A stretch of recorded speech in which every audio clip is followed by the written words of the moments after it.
In the heart of London, behind the golden gates of Buckingham Palace, a family that the world watches with fascination faces their darkest hour. When tragedy strikes the British royal family, the cameras capture everything. But what they don't show you is the raw human emotion, the whispered conversations, and the moments when even princes and princesses break down like any ordinary family would. This is the true story of a day that changed everything.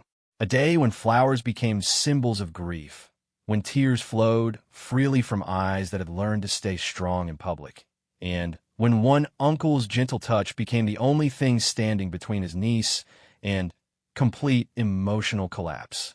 You think you know the royal family from the headlines and the ceremonies, but this story will take you behind the palace walls, into the private moments where crowns are set aside and hearts are laid bare. This is not about protocol or duty. This is about love, loss, and the unbreakable bonds that hold a family together when the world feels like it's falling apart.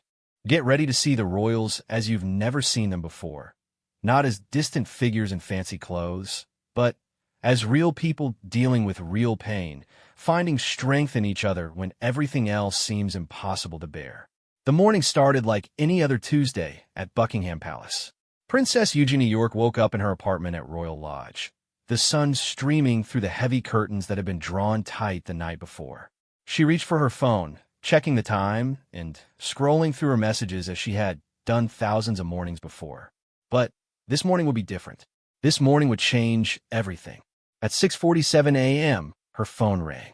The caller ID showed her father's private number, and something in her stomach immediately twisted with worry. Prince Andrew never called this early unless something was terribly wrong.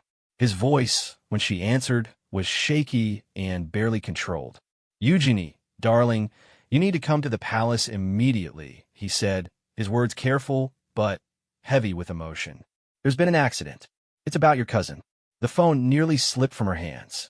Prince William had been scheduled to attend a charity event the previous evening, something routine that had been on his calendar for months. Catherine had stayed home with the children, citing a mild cold that had been going around the family. It was supposed to be a simple evening, a few speeches, some handshaking, and then home by 10 o'clock. But William never made it home. The car accident had happened on the M4 motorway at 9:23 p.m., just as William's convoy was returning to Kensington Palace. A drunk driver, later identified as a 34-year-old man from Reading, had crossed the median strip at high speed. The impact was devastating.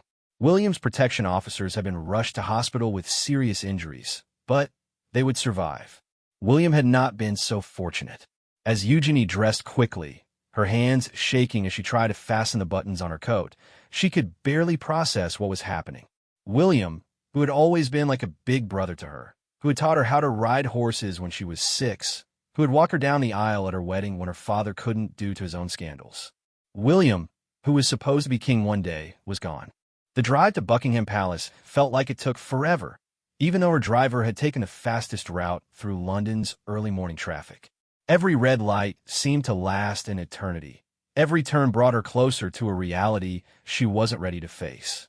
She kept thinking about the last time she had seen William, just 3 days earlier at a family lunch. He had been laughing at something Prince George had said, his whole face lighting up with genuine joy. How could someone so alive, so vital, simply not exist anymore? When she arrived at the palace, the atmosphere was unlike anything she had ever experienced there before. The usual bustle of staff going about their morning duties was replaced by hushed whispers and red-rimmed eyes. Everyone moved more slowly, as if the very air had become heavier overnight. The Union Jack above the palace had already been lowered to half-staff, a stark reminder that this nightmare was real. Her grandmother, Queen Elizabeth, was in her private study, surrounded by her closest advisors and family members. At 96, she had lived through more tragedy and loss than most people could imagine, but even she looked smaller somehow, diminished by this latest blow. Prince Charles, now suddenly, and unexpectedly King Charles III, was pacing by the window, still in the clothes he had hastily thrown on when he received the call in the middle of the night. The formal announcement wouldn't be made to the public for another few hours. The palace needed time to inform all family members personally, to coordinate with government officials, and to prepare for the tsunami of media attention that would follow. But already, news vans were beginning to gather outside the gates, their satellite dishes reaching toward the gray London sky like mechanical flowers seeking sunlight. Catherine was in a private room with her children, trying to explain to Prince George, Princess Charlotte, and Prince Louis why their father wouldn't be coming home. The sounds of muffled crying could be heard through the heavy wooden doors, and staff members walked past with tissues and cups of tea that would likely go cold and untouched. Prince Harry had been reached at his home in California, and he was already on a plane back to London. The brothers had experienced their share of tension over recent years, but death has a way of making petty disagreements seem insignificant. Harry's voice on the phone had been hollow when he spoke to his father, promising to be there as quickly as possible. As the hours passed, more family members arrived. Princess Anne came directly from Scotland, where she had been carrying out royal duties. Prince Edward and Sophie rushed from their home in Surrey. Each arrival brought fresh waves of grief, new tears, and the gradual realization that their family structure had fundamentally changed forever. The staff at the palace moved with practiced efficiency, but their faces betrayed their own shock and sadness. Many of them had known William since he was a child, had watched him grow from a mischievous boy into a dedicated father and future king. Now, they had to help coordinate his funeral while their own hearts were breaking. By noon, the official announcement had been made to the press, and the news had spread around the world within minutes. Social media exploded with tributes and messages of condolence. World leaders began calling to express their sympathies. The Commonwealth realms were informed that they had a new king, under circumstances none of them had wanted to contemplate. Eugenie found herself in the strange position of comforting others while her own world felt like it was falling apart. People kept approaching her with their own memories of William, their own expressions of disbelief and sorrow. She nodded and thanked them and tried to be gracious, but inside she felt hollow, like someone had scooped out all her emotions and left her with nothing but empty politeness. The afternoon brought practical concerns that seemed almost obscene in the face of such personal loss. Funeral arrangements needed to be discussed. The order of succession needed to be clarified, even though everyone knew that Charles was now king and Prince George was now heir to the throne. International protocols required immediate attention, and the government needed to coordinate with the palace on everything from security arrangements to diplomatic considerations. Through it all, Eugenie kept thinking about the flowers. Even before the official announcement, people had begun leaving bouquets outside Buckingham Palace and Kensington Palace. By evening, the sidewalks were covered with a sea of roses, lilies, daisies, and chrysanthemums. Cards and letters were tucked between the stems, messages from ordinary people who felt like they had lost someone they knew personally. The flowers kept coming as the day wore on. Delivery trucks arrived with professional arrangements from dignitaries and heads of state. Children walked up with single roses picked from their gardens.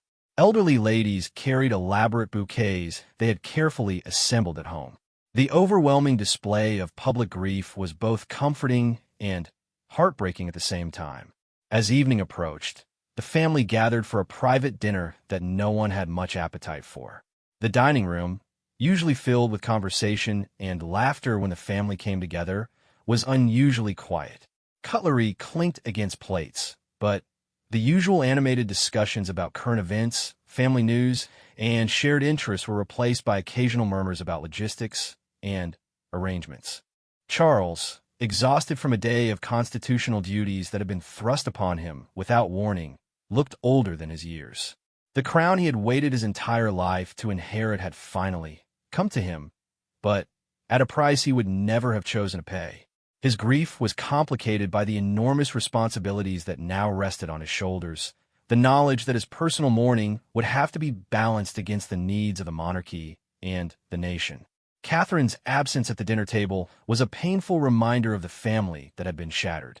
She was at Kensington Palace with her children, trying to create some sense of normalcy in their suddenly changed world. The decision to keep them away from the formal palace proceedings for now was wise, but it meant that the full impact of the loss was not yet fully visible to those gathered around the table.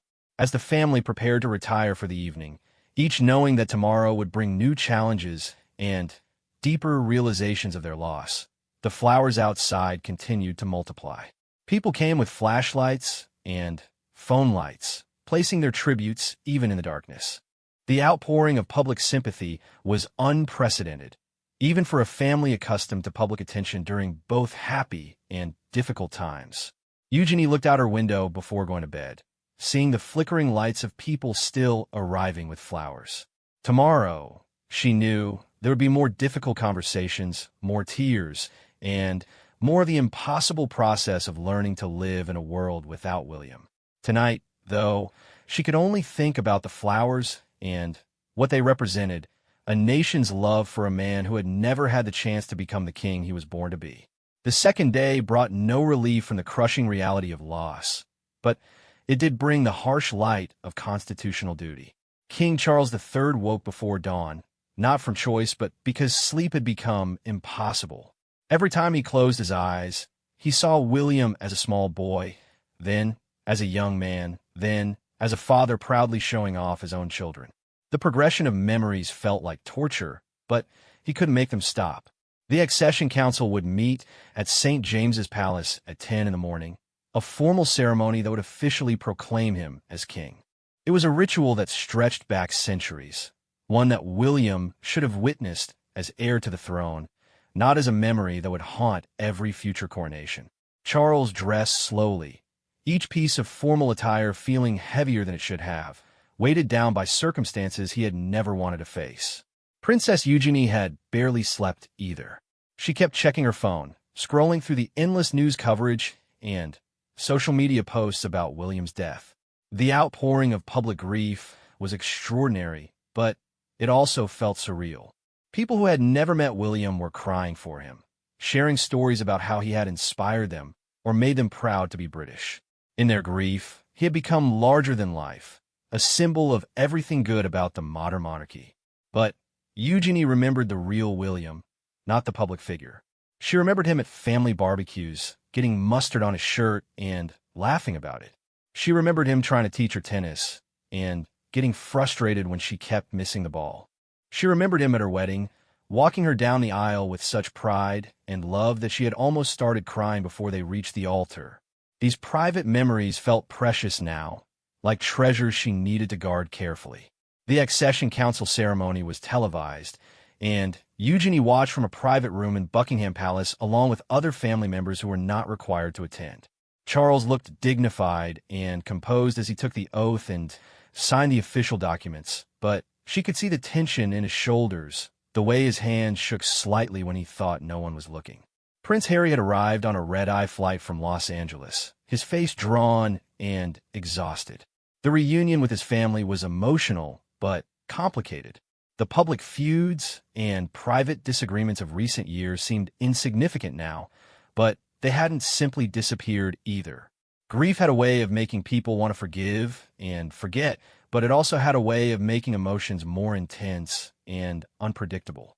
Catherine was still at Kensington Palace with her children, but she was expected to make her first public appearance that afternoon. The photographers would be watching her every move, analyzing her facial expressions and clothing choices for hidden meanings. She would have to be a grieving widow and a future queen mother simultaneously, roles that required different kinds of strength and composure. The flowers outside all the royal residences had multiplied overnight. Professional crews were now needed to manage the displays, creating organized rows and removing wilted arrangements to make room for fresh ones. The smell of roses and lilies filled the air for blocks around Buckingham Palace and Kensington Palace, creating an almost overwhelming sensory reminder of the nation's collective mourning. Foreign dignitaries had begun arriving in London for the funeral, which had been scheduled for the following Monday. The logistics were staggering. Heads of state from dozens of countries, security arrangements that required coordination between multiple government departments, and media coverage that would be watched by billions of people around the world. Every detail had to be perfect, not just out of respect for William's memory, but because the eyes of the world would be watching. Eugenie found herself assigned to help coordinate some of the family's private arrangements, a role that kept her busy, but also forced her to confront the reality of the loss repeatedly throughout the day. There were decisions about music for the funeral service, about who would deliver readings, about which of William's charities should be represented in the ceremony. Each choice felt impossibly important and completely insignificant at the same time. The afternoon brought the first official public appearance by the immediate family. Charles, now King Charles III, would inspect the flowers at Buckingham Palace, accompanied by other senior royals. It would be their first chance to see the public's response up close, and it would give the mourning nation a chance to see their new king in person. As they prepared for the walkabout, Eugenie felt her nerves building. She had done hundreds of public appearances over the years, but this felt different. The crowd would be emotional, possibly unpredictable. There would be people who wanted to share their own memories of William, people who were crying, people who might say things that would break her composure completely. Prince Andrew found her standing in the hallway outside the main entrance, staring at the door, but not moving toward it. Her face was pale, and her hands were clenched at her sides. He recognized the look from his own difficult public appearances over the years, the moment when duty and emotion collide and threaten to overwhelm someone completely. "Breathe, darling," he said quietly, placing a gentle hand on her shoulder. "Just breathe. You don't have to be strong for everyone out there. You just have to be present." His words were exactly what she needed to hear. Throughout her life, Andrew had been a complicated figure, sometimes embarrassing, often controversial, but always loving as a father. In this moment, his presence was exactly what she needed, a reminder that even in the most formal and public circumstances, she was still part of a family that cared for each other. The walkabout itself was emotionally overwhelming. The crowd was enormous, stretching in every direction as far as they could see. People pressed forward to shake hands, to offer condolences, to share brief memories of what William had meant to them. Many were crying openly, and their tears triggered fresh waves of grief in the royal family members who were trying to maintain their composure. Eugenie found herself deeply moved by the stories people told her. A young mother explained how William's work with mental health charities had helped her through postpartum depression. An elderly man described meeting William at a veterans event and how the prince had taken extra time to listen to his stories about military service. A teenage girl simply wanted to say that William had made her proud of her country in a way that politicians never could. The flowers were breathtaking in their scope and beauty. Professional arrangements stood alongside handmade bouquets from children, expensive roses next to wildflowers picked from countryside gardens. The messages on the cards ranged from formal condolences to heartfelt personal notes that revealed how deeply William had touched people's lives without ever knowing it. Charles moved through the crowd with remarkable composure, but Eugenie could see the strain on his face. Every handshake was a reminder of what he had lost and what he had gained simultaneously. People addressed him as Your Majesty for the first time, a title that should have felt natural after a lifetime of preparation, but instead felt like it belonged to someone else. Harry walked beside his father, and for the first time in years, they looked like they were on the same side again.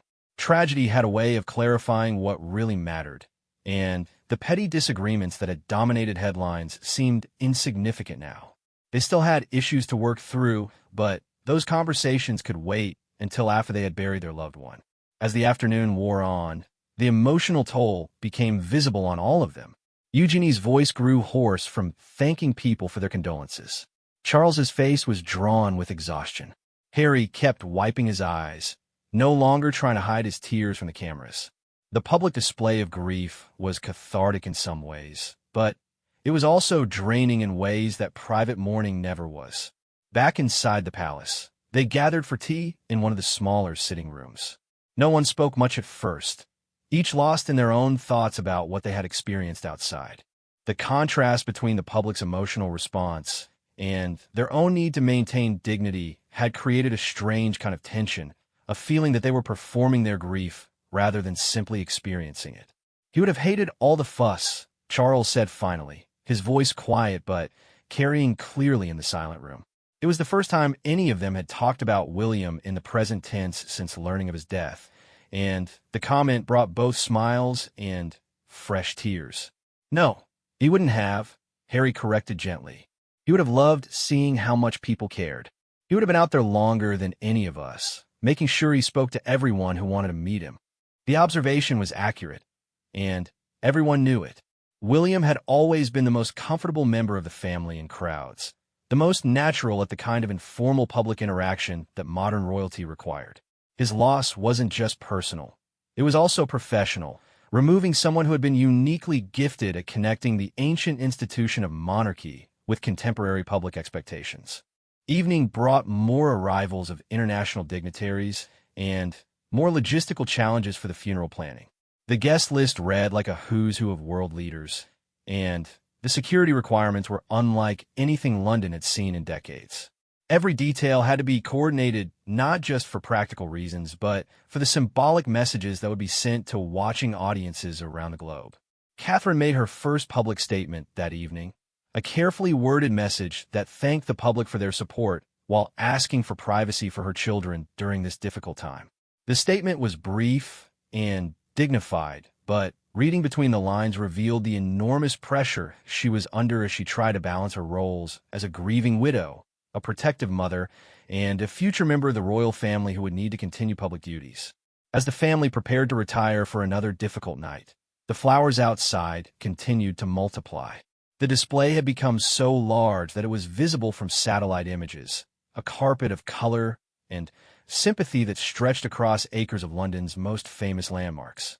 International news broadcasts led with images of the floral tributes, and social media was filled with photos of people adding their own contributions to the growing memorial. Eugenie stood at her window again before going to bed, looking out at the lights of people still arriving with flowers, even in the late evening darkness. Tomorrow would bring more challenges, more public appearances, and more of the surreal experience of mourning someone in front of millions of watching eyes.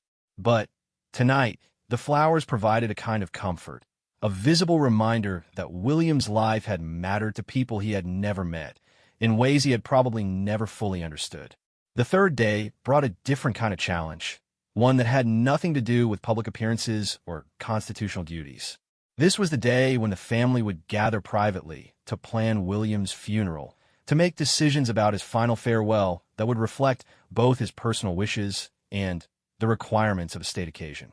It was also the day when the carefully maintained composure of the previous days would finally crack under the weight of accumulated grief. Princess Eugenie woke to find her father already in the palace's breakfast room, staring out the window at the continuing stream of people bringing flowers. Prince Andrew had been struggling more than most with the loss, perhaps because his own relationship with public duty had been so complicated in recent years. William's death reminded him of everything he had loved about royal service, everything he had lost when his own scandals forced him to step back from public life. "I keep thinking about what he would have been like as king," Andrew said quietly as Eugenie joined him at the table. "He had everything it takes, you know, the right instincts, the right heart. He would have been extraordinary." It was a conversation happening throughout the family, this painful imagining of a future that would never exist. William had been trained from birth for the role of monarch, had grown into it gradually, and naturally had begun to show the kind of leadership that promised a smooth and successful reign. Now Charles would have to rule for as long as possible, hoping to prepare Prince George for responsibilities that seemed impossibly distant and heavy for a young boy. The funeral planning meeting was held in the palace's blue drawing room, a formal space that had hosted countless important family discussions over the decades. Charles, now carrying the weight of kingship along with his personal grief, took his father's traditional seat at the head of the long table. The symbolism was not lost on anyone present, another reminder of how quickly and completely their world had changed. Present were the senior members of the family, along with key palace officials and representatives from Westminster Abbey, where the funeral would be held. The Archbishop of Canterbury participated by video call, his gentle voice providing spiritual guidance for decisions that felt impossibly difficult to make. Catherine attended this meeting, her first time leaving Kensington Palace since William's death. She looked exhausted and fragile, but she was determined to be involved in planning her husband's funeral. Her presence changed the dynamic of the room, adding a layer of raw emotion that made every decision more poignant and personal. The first major decision involved the music. William had loved classical composers, particularly Elgar and Vaughan Williams, but he had also been a fan of contemporary artists in ways that previous generations of royals had not been. The question arose about whether to include any modern elements in what would otherwise be a traditional church service. "He wanted Jerusalem at our wedding," Catherine said quietly, her voice barely above a whisper. He said it made him think about what England could be at its best, not just what it had been. It was the first time she had spoken in the meeting, and her words carried such emotional weight that several people in the room had to look away. The decision was made to include both traditional hymns and some less conventional choices, reflecting William's ability to bridge the ancient and the modern in his approach to royal duty. It was exactly the kind of balance he had represented in life, honoring tradition while embracing change where appropriate. The guest list presented even more complex challenges. Every world leader wanted to attend, but space in Westminster Abbey was limited. Family members had to be balanced against heads of state, personal friends against diplomatic necessities. Each name added or removed from the list carried political implications that extended far beyond the immediate needs of a grieving family. Prince Harry advocated strongly for including some of William's closest friends from his military service, men who had known him not as a prince but as a fellow soldier. These were people who had seen him at his most authentic, who had shared experiences that had shaped him in ways the public never saw. Their presence would add a dimension to the service that pure protocol could never provide. As the morning progressed, the strain began to show on everyone present. Catherine excused herself twice, overwhelmed by discussions about readings and music that made William's absence feel even more acute. Charles struggled with decisions that balanced his personal wishes as William's father against his new constitutional responsibilities as king. Eugenie found herself thinking about the flowers again, the overwhelming public response that was both touching and somewhat surreal. She wondered if William would have been amazed by the outpouring of affection, or if he would have been embarrassed by the attention. Knowing him, he probably would have been both, pleased that people cared but uncomfortable being the center of such intense focus. The afternoon brought a private family lunch where, for the first time since the accident, they tried to talk about William in the past tense without it being about funeral arrangements or official business. Princess Anne shared a story about William's teenage years, when he had convinced her to let him help with her horses despite having no real knowledge of proper stable management. Prince Edward recalled William's determined efforts to learn Welsh before his investiture ceremonies in Wales, staying up late with language tutors because he wanted to speak to people in their native language. These personal memories were both comforting and devastating. They brought William alive in the room for brief moments, but they also emphasized the finality of his absence. No new stories would be created. No fresh memories would be added to the collection of family experiences they had all been building together for decades. Harry shared the most difficult story of all about the last conversation he had had with William just a week before the accident. They had talked about their children, about how strange it was to be raising kids in the fishbowl of royal life. William had expressed hope that they could work through their differences and provide cousins for each other's children, the kind of extended family support that both brothers had valued from their own generation of royal cousins. "He said he missed me," Harry admitted, his voice breaking. "He said he understood why I had made the choices I made, even if he couldn't make the same ones himself. He said he just wanted us to find a way back to being brothers again." The revelation brought fresh tears from everyone at the table. The public narrative about the brothers' relationship had been dominated by speculation about feuds and irreconcilable differences, but this private conversation revealed the deeper truth that family love had persisted even through public disagreements and geographic distance. Catherine's composure finally broke completely during dessert when someone mentioned William's habit of stealing bites from other people's plates, even at formal dinners. It was such a small, human detail, the kind of intimate quirk that only family members would know about. She sobbed openly for the first time since the accident, and the sound was heartbreaking in its raw authenticity. Prince Andrew, who had been quiet for most of the meal, moved immediately to comfort her. His own complicated relationship with public scrutiny had given him insight into the particular challenges Catherine was facing. She would have to rebuild her entire life while being watched, and judged by millions of people who felt they had a stake in her choices. "Let it out," he told her gently, offering her his handkerchief and placing a protective arm around her shoulders. "You don't have to be strong right now. You just have to be real." His words seemed to give permission for others to express their grief more openly as well. Charles, who had been maintaining royal composure even in private, allowed tears to flow down his cheeks. Princess, and usually the most emotionally controlled member of the family, wept quietly into her napkin. The formal dining room became a space for the kind of raw grieving that protocol usually prevented. The evening brought another challenge in the form of Prince George, Princess Charlotte, and Prince Louis arriving for what would be their first night at Buckingham Palace since their father's death.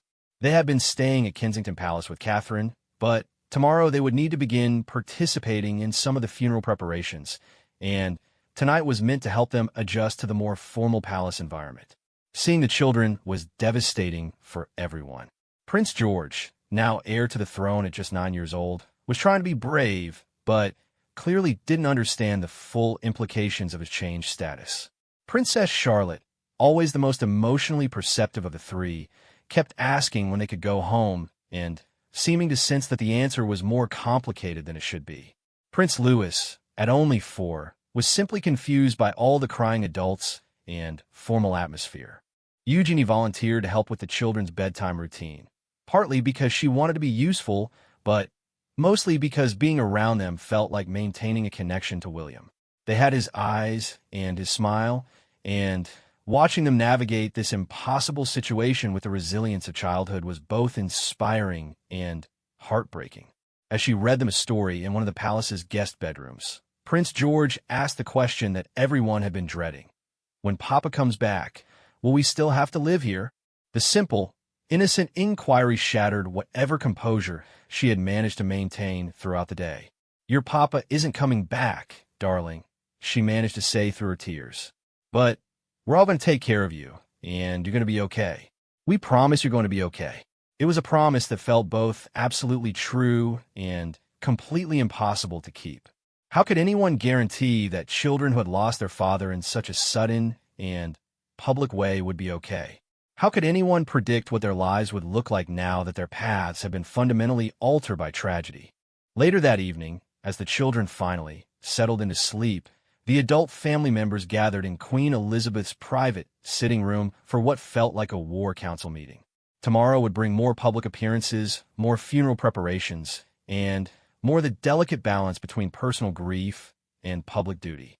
The flowers outside had continued to multiply throughout the day, now covering several acres around the palace, and requiring professional management to prevent them from creating safety hazards. The public's response showed no signs of diminishing, and there were discussions about how to preserve some of the tributes for historical purposes while making way for the continuing stream of new additions. As they prepared to retire for another sleepless night, each family member carried the weight of the day's emotional revelations along with the anticipation of tomorrow's challenges. The funeral was still several days away, but the process of saying goodbye to William was already proving more difficult and complicated than any of them had imagined possible.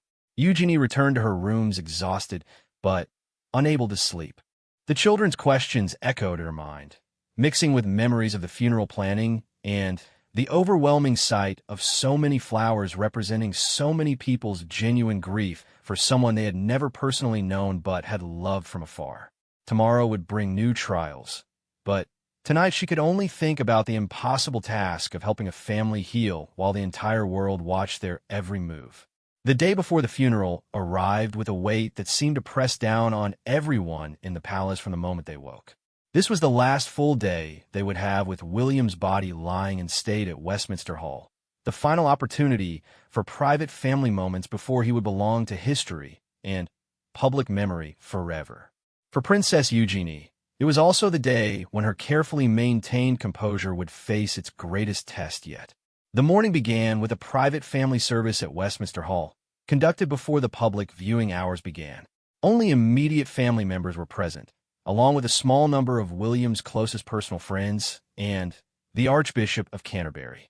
The great medieval hall, with its soaring timber roof and ancient stone walls, provided a setting that connected this moment to centuries of British history while also emphasizing the personal intimacy of their loss.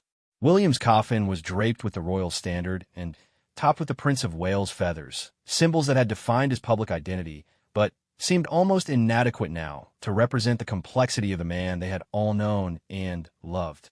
Prince George stood beside his mother, trying to understand why his father was inside the wooden box and why he couldn't just wake up and come home. Princess Charlotte held tightly to Eugenie's hand throughout the short service, her small fingers providing an anchor of reality in a situation that felt surreal and impossible. The little girl had asked earlier that morning if she could leave a drawing for her father, a picture of their family that included their dog, Orla, and the treehouse at Amer Hall where they had spent some of their happiest times together. The Archbishop's words about resurrection and eternal life provided comfort to some, but for others they seemed to exist in a different universe from the raw, immediate pain of loss. Faith was a personal matter within the royal family, as it was for any family, and each person present was finding their own way of making sense of something that fundamentally didn't make sense. King Charles stood at the foot of the coffin, no longer just a grieving father, but also a monarch preparing to bury the heir who should have succeeded him. The constitutional implications of William's death were still being worked out, creating a strange parallel track of official duties that had to be maintained even in the midst of personal devastation. Prince Harry had flown his wife Meghan and their children in from California for the funeral, marking their first time back in England as a family since leaving royal duties. The reunion was emotionally charged, complicated by years of public tension, but overshadowed by the immediate reality of shared grief.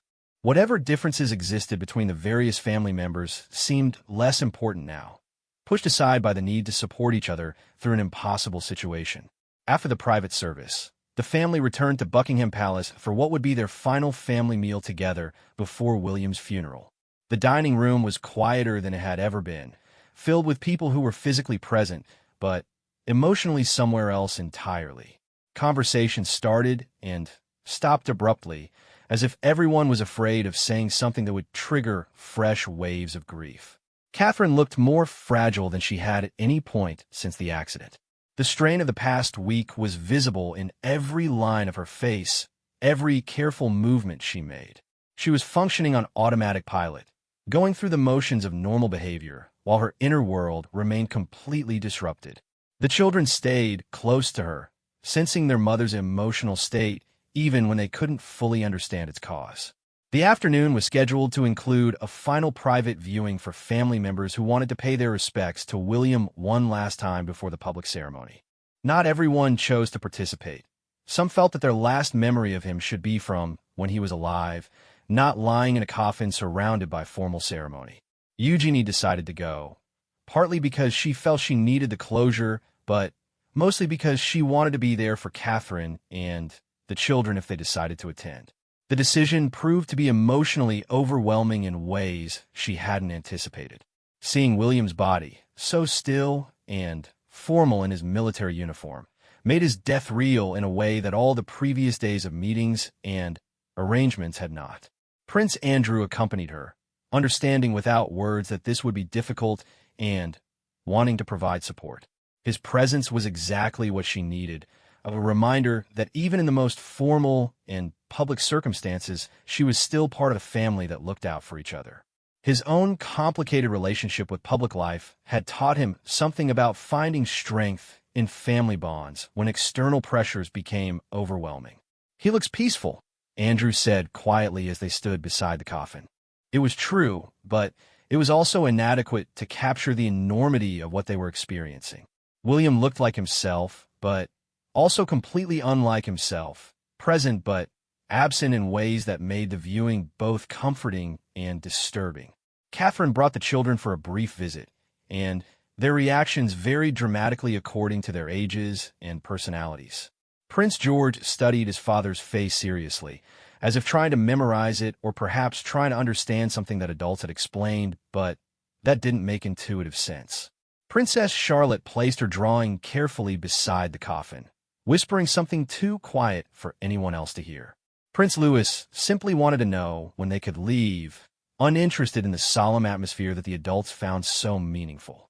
The public viewing continued outside, with people waiting in lines that stretched for miles through central London. The queue moved slowly, allowing each person a moment of personal reflection and farewell. Many left flowers, others left personal notes or small mementos. The diversity of the mourners was remarkable. Elderly people who remembered William as a baby, young adults who had grown up watching him develop into a responsible royal, children who had been brought by parents who wanted them to witness this historic moment. Evening brought the arrival of even more international dignitaries, transforming London into a temporary diplomatic capital as world leaders gathered for what was being described as the most significant royal funeral in decades. Security preparations had been extensive, but the sheer number of high-profile attendees created logistical challenges that had never been attempted before on this scale. The final family dinner was held in the palace's smallest dining room, creating an intimate atmosphere that felt more like a family gathering than a royal occasion. For the first time since William's death, conversations ranged beyond immediate funeral arrangements to include gentle memories and shared stories about happier times. Prince Philip's name came up several times, as family members remembered how William had been one of the few people who could make his grandfather laugh during his final years. The connection between past and present loss created a kind of continuity, a reminder that the family had survived other devastating losses and would somehow find a way to survive this one as well. Charles spoke about his own relationship with William, sharing memories from the prince's childhood that revealed sides of his personality the public had never seen. He had been a curious child, always asking questions about how things worked and why traditions existed. His approach to royal duty had been informed by genuine intellectual interest in the role, rather than simple acceptance of inherited responsibility. Harry's contributions to the conversation were particularly poignant, as he shared memories of their adult friendship that had developed after their initial sibling rivalry had evolved into mutual respect and affection. They had supported each other through their mother's death, their military service, and the challenges of finding appropriate partners who could handle the pressures of royal life. The conversation turned to the children's future and how the family would work together to provide the kind of stable, loving environment that William would have wanted for them. It was a discussion that required balancing their needs as ordinary children with their unique positions as members of the royal family, future heirs to constitutional roles they were too young to understand. As the evening progressed, everyone seemed to recognize that this was their last opportunity for private family time before William's death became a public historical event. Tomorrow's funeral would transform their personal loss into a shared national experience, creating new kinds of meaning, but also making their grief more complicated and less purely personal. The flowers outside had reached their peak, covering several city blocks and requiring professional management to ensure public safety.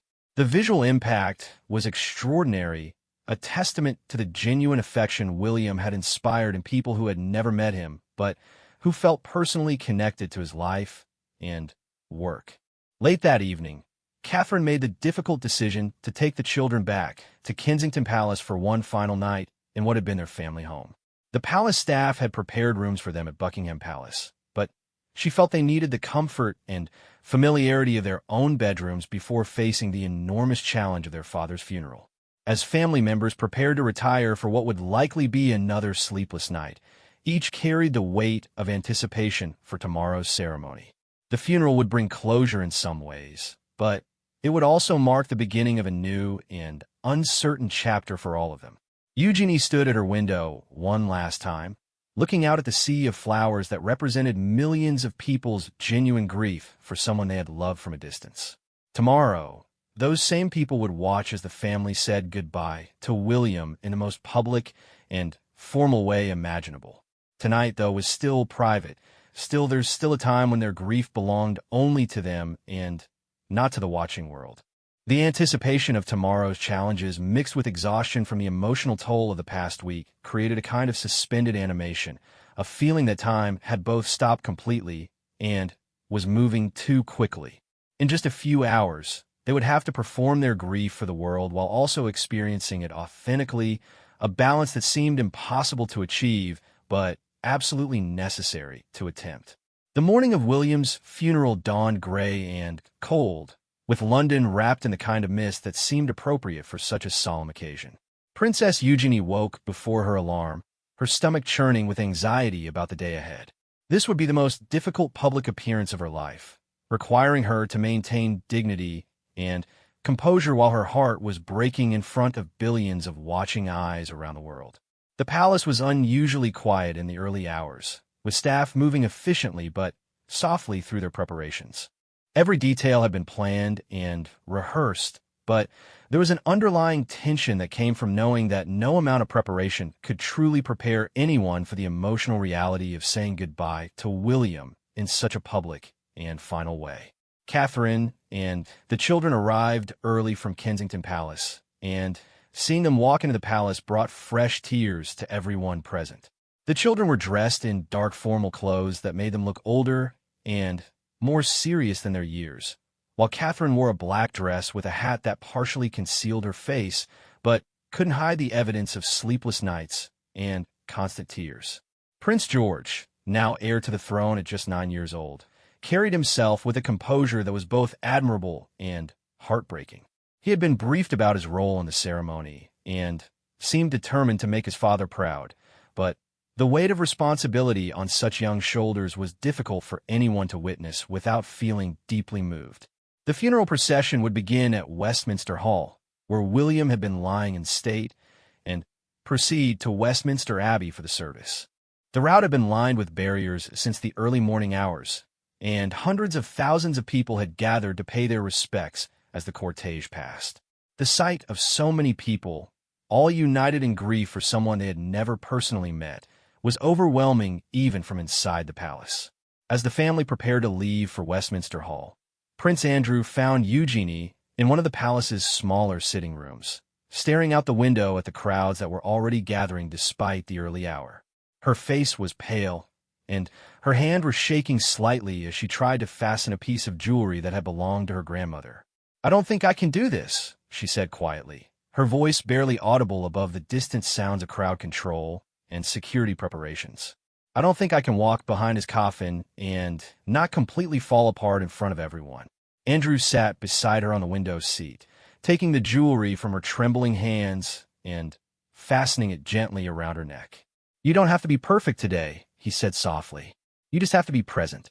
William wouldn't want you to suffer alone for the sake of appearances." His words were exactly what she needed to hear, a reminder that even in the most formal and watched circumstances, her grief was valid and human.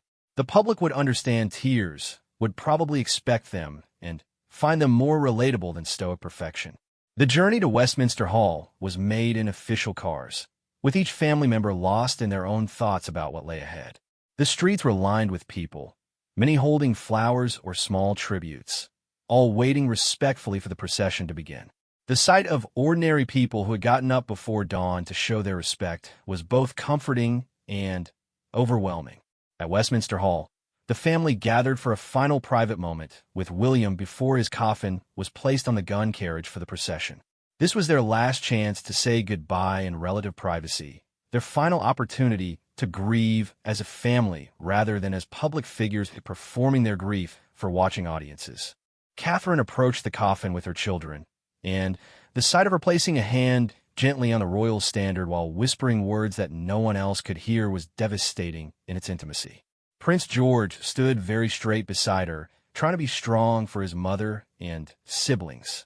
Princess Charlotte held on to Prince Louis's hand, both of them too young to fully understand what was happening, but old enough to sense its enormous significance. King Charles, wearing his military uniform with decorations that represented decades of service and duty, stood at the head of the coffin with an expression of profound grief mixed with regal dignity. The balance between his roles as father and monarch was visible in every line of his face, every carefully controlled gesture. The procession itself was choreographed with military precision, but the human elements made it unpredictable in ways that no amount of rehearsal could address.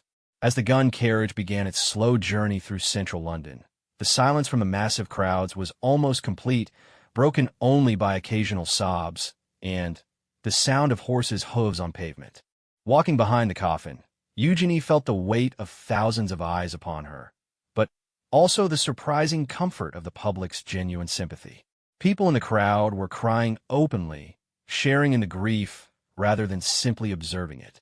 The flowers that lined the route created a river of color and fragrance that made the formal procession feel like a celebration of William's life as much as a mourning of his death.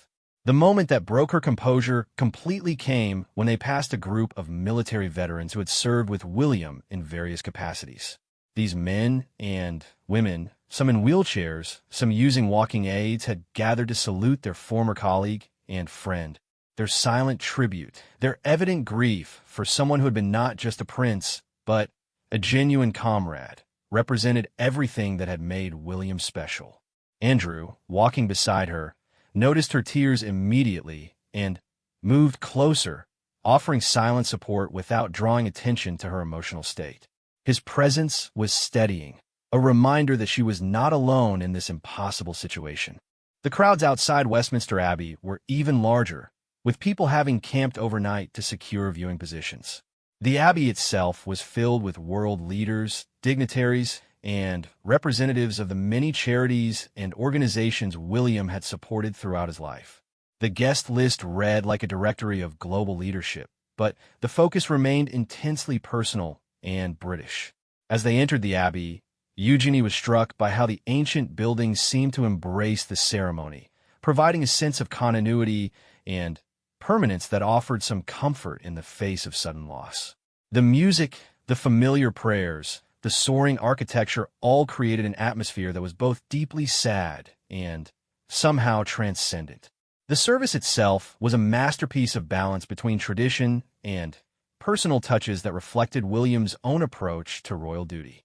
The hymns included both ancient church music and more contemporary choices that had personal meaning for the family.